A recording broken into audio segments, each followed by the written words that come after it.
प्यारे बहनों भाइयों और हमारा परिवार के सभी सदस्यों को IMA रेवाड़ी और मेरी तरफ से लोहड़ी, मकर संक्रांति, पोंगल, बिहू, उत्तरायण सभी चीज़ों की हार्दिक शुभकामनाएं।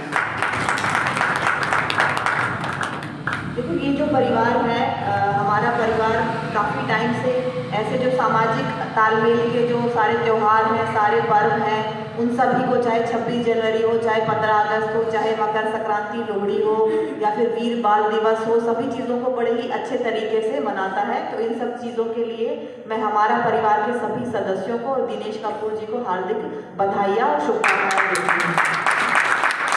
आज का जीवन हमारा स्ट्रेस से भरा हुआ है, तनाव से भरा हुआ है। हम परमानेंटली एंजाइटी अटैक्स आते हैं, OPD में काफ़ी सारे पेशेंट्स हम देखते हैं। तो जो ये ऐसे त्यौहार हैं, ये हमें रुककर हमें सोचने को मजबूर करते हैं कि हमें, मनुष्य एक सामाजिक प्राणी है, तो सामाजिक तालमेल, पारिवारिक सदस्यों का आपस में मिलना और इन सभी चीज़ों के लिए एक संदेश देते हैं ऐसे त्यौहार कि हमें इन सब मिलकर इन सब चीज़ों को मनाना चाहिए और अपनी भारतीय संस्कृति को जिंदा रखने की कोशिश करनी चाहिए। जैसा कि प्रोफेसर साहब ने भी कहा, मैं भी इस बात से पूरी तरह से एग्री करती हूँ कि जो हमारी भारतीय संस्कृति है ये पूरे तरीके से साइंटिफिक संस्कृति है। देखो, हमारे आजकल मैं देखती हूँ कि OPD में काफ़ी सारी फीमेल्स आती हैं कि सबको नॉर्मल डिलीवरी चाहिए, नॉर्मल डिलीवरी चाहिए, लेकिन काम आजकल कोई करके खुश नहीं है। आजकल उतने काम भी हमारे यहाँ बचे नहीं हैं और फिर बोला जाता है कि डॉक्टर ने ऑपरेशन कर दिया। नॉर्मल डिलीवरी हमारे हाथ में नहीं होती है। नॉर्मल एक नेचुरल प्रोसेस है जो अपने आप ही होता है। तो इसमें क्या है कि जब पहले सारी चीज़ें नीचे बैठकर होती थी, हम नीचे बैठकर खाना खाते थे, हाथों से खाना खाते थे, है ना। अब सारी चीज़ें स्टैंडिंग हो गई, पोटी तो स्टैंडिंग, खाना तो स्टैंडिंग, सब चीज़ें स्टैंडिंग हो गई। हम चेयर पे बैठ के खाना खाते हैं, हम खड़े खड़े प्लेटों में बैठ के खड़े खड़े खाना खाते हैं, पोटी भी हमारी स्टैंडिंग है, नीचे हम बैठ ही नहीं पाते हैं। तो नीचे अगर नहीं बैठेंगे तो हमारी पैर की जो मसल्स हैं, वो हमारी कूल्हे की जो मांसपेशियां हैं, सब चीज़ें वीक पड़ जाएंगी, तो हम कोई भी काम करने में असमर्थ होंगे। तो भारतीय संस्कृति एक बहुत ही साइंटिफिक और प्राचीन और सबसे एडवांस संस्कृति है। नीचे बैठ के खाना खाओ। नीचे बैठ के खाना खाने से क्या फ़ायदे हैं? एक तो हमारा पेट नहीं निकलता है, दूसरा हमारे पास डाइजेस्टिव जूसेस, एंजाइम्स जो है वो अच्छे से सिक्रीट होते हैं और हमें पाचन शक्ति हमारी बढ़ती है। हाथ से खाना खाओ, चम्मच से मत खाओ, है ना। हाथ से खाना खाने के क्या फ़ायदे हैं? हाथ से खाना खाने से हमारे पास, हम सबको पता है कि हमारी 5 सेंसेस होती है: सुनना, सूंघना, टच करना, स्वाद। और जैसे हम देखते हैं कोई भी हमारा खाना फेवरेट बना होता है तो हमारे मुंह में क्या आ जाता है? पानी, है ना। तो क्या हमारी जो सूंघने की शक्ति है वो काम कर रही है।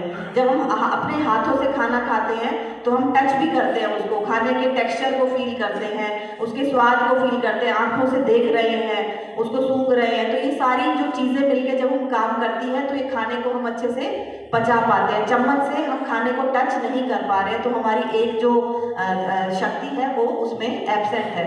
तो इसलिए इन सब चीज़ों का अपना एक साइंटिफिक महत्व है। एक डॉक्टर होने के नाते मैं यही कहना चाहूँगी कि स्वस्थ हमारी सबसे बड़ी पूंजी है और स्वस्थ शरीर में ही स्वस्थ मन का निवास होता है। एक छोटी सी स्टोरी मैं आपको बताना चाहूँगी। मेरी एक फ्रेंड है, वो ऑस्ट्रेलिया एयरपोर्ट पे काम करती है, she is a doctor only.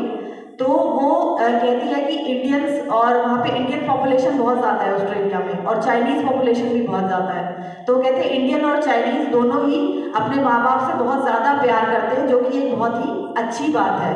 वो कहती है कि जब इमिग्रेशन के टाइम पे एक लाइन लगी होती है बाहर, कोई अपने पेरेंट्स को रिसीव करने आ रहे हैं इंडिया से और चाइना से, तो इंडियन और चाइनीज़ पॉपुलेशन दोनों खड़ी होती है।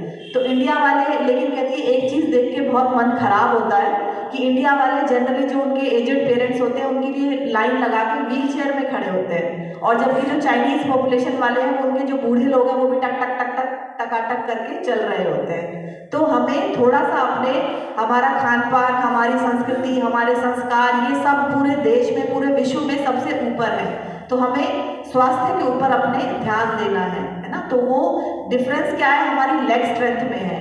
अगर आपने देखा होगा कि एक स्टेज के बाद, 40 के बाद, 50 के बाद, 60 में एक हम लिम्प करके चलने लगते हैं, एक पैर से थोड़ा सा लिम्प करके चलने लगते हैं। तो उसका क्या मतलब है कि हमारी जो लेग स्ट्रेंथ है वो डिफरेंस हो जाती है, राइट में थोड़ी ज़्यादा या लेफ्ट में थोड़ी कम, इस तरीके से हो जाती है। तो इन चीज़ों का हमें ध्यान रखना है। हमें संतुलित आहार, जीवन शैली कोई भी योगा करें, ब्रीथिंग एक्सरसाइज, अनुलोम विलोम, प्राणायाम, वॉकिंग, स्ट्रेंथ ट्रेनिंग, ये सब चीज़ें बहुत इंपॉर्टेंट है। सबका अपना अपना महत्व है। तो कोई भी आप एक्टिविटी करें and consistency is the key. आप 15 मिनट करें, 20 मिनट करें, 25 मिनट करें, लेकिन अगर आप डेली करेंगे तो छोटे छोटे ऐसे प्रयास है, उससे उसका जो है इफेक्ट बहुत लॉन्ग टर्म है। तो हमें अपने स्वास्थ्य का ध्यान रखना है, क्योंकि संस्कारों में तो हम सबसे ऊपर है ही, और हमारा परिवार के जो सदस्य हैं, जो हमारे संस्कार है, हमारी भारतीयता है, इन सब चीज़ों को बड़े ही अच्छे तरीके से दर्शाते हैं, और उनको आगे लेकर जाने में हम सबको भी, हमें अपने बच्चों को भी शिक्षा देनी चाहिए, और हमें आपस में भी भाईचारा, प्रेम, सौहार्द जो है बढ़ाना चाहिए। ऐसे पर्व जो है हमें इन चीज़ों की याद दिलाते हैं। तो बस एक डॉक्टर होने के नाते मैं यही कहना चाहूँगी कि स्वास्थ्य केवल शारीरिक रूप से मजबूत होना नहीं है, बल्कि हमारे पास मानसिक रूप से, संस्कारों से और सभी चीज़ों से सुशिक्षित होना, ये हमारे पास हेल्थ का प्रॉपर डेफिनेशन है। It's not only a physical wellbeing, social, mental and emotional, ये सभी कनेक्ट भी हेल्थ के ही एक अलग अलग धुरी है, अलग अलग पहिए हैं। ये जो सारे त्यौहार हैं, लोहड़ी हमें सिखाती है कि हमें अपने सारे नकारात्मक जो विचार हैं, जो नेगेटिविटी है, उन सबको आग में त्याग देना चाहिए। मकर संक्रांति, उत्तरायण, सूर्य जैसे अंधकार से प्रकाश की ओर चलता है, इसी तरीके से हमें भी अपने जीवन में पॉजिटिविटी, आपसी भाईचारा, प्रेम को बढ़ाना चाहिए। तो सारे त्योहारों का अलग अलग महत्व है, सबकी अपनी अपनी अच्छी बातें हैं। तो हमें अपनी अच्छी बातों को, अपने संस्कारों को आगे फैलाना चाहिए और बढ़ाना चाहिए। इन सभी के साथ आप सबको लोहड़ी, मकर संक्रांति, उत्तरायण, बिहू की हार्दिक शुभकामनाएं।